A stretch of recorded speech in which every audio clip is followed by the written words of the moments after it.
To my channel. সবাই কেমন আছো? আশা করি সবাই অনেক ভালো আছো। আমিও খুব ভালো আছি। অনেক দিন পর আবারও একটা রিয়েল হরর স্টোরি নিয়ে তোমাদের সামনে চলে এলাম।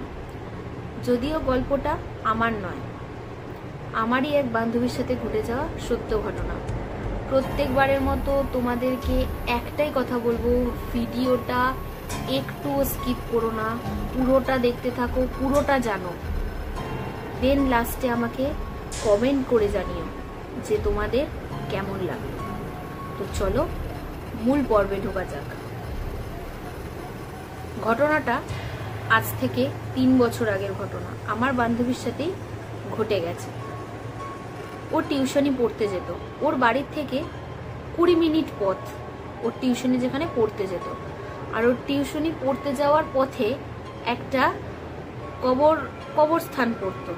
তো তার পাশ থেকেই, ওর পাশের গলি থেকেই যেত ওর টিউশনি পড়তে। প্রত্যেক দিন ওর পড়ার টাইম থাকতো বিকেল 4টে থেকে। সেরকম কখনোই ওর কোনো কিছু মনে হয়নি।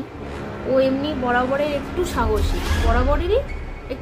ও ভূত প্রেত নিয়ে রিসার্চ করতেও ভালোবাসে, আর একটু ভয় ডর কম পায়। আমি যেমন ভীতু, আমি মানে ভূতের গল্প যেমন দেখতেও ভালোবাসি, সেরকম জানতেও ইচ্ছা করে, আবার ভয়ও পাই, একটুতেই ভয় পাই। কিন্তু ও আবার ভয় কম ওর মধ্যে।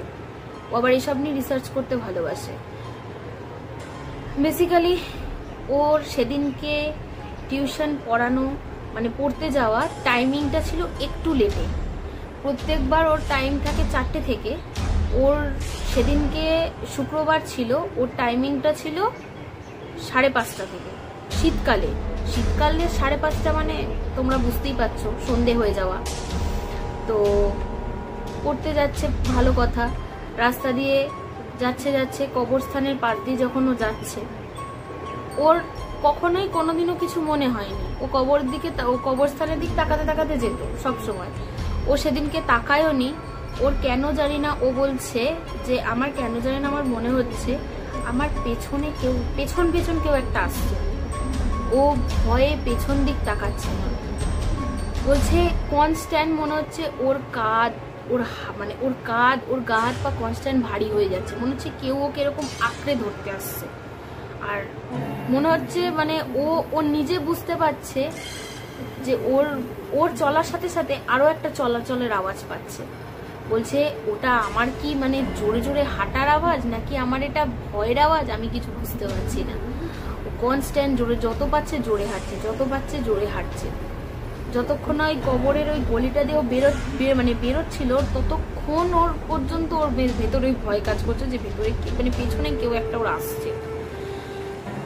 বলছে প্রিয়া, আমি লাস্টে হনুমানজির নাম করতে আসছি, তারপরেও মনে হচ্ছে যে না এবার একটু হালকা লাগছে। যেই মানে কবরের পাশ দিয়ে যে গলিটা ওর বেরিয়ে গেল, তখন বলছে আমি পুরো হালকা, আমি আর কিছু সেরকম ফিল করছি না।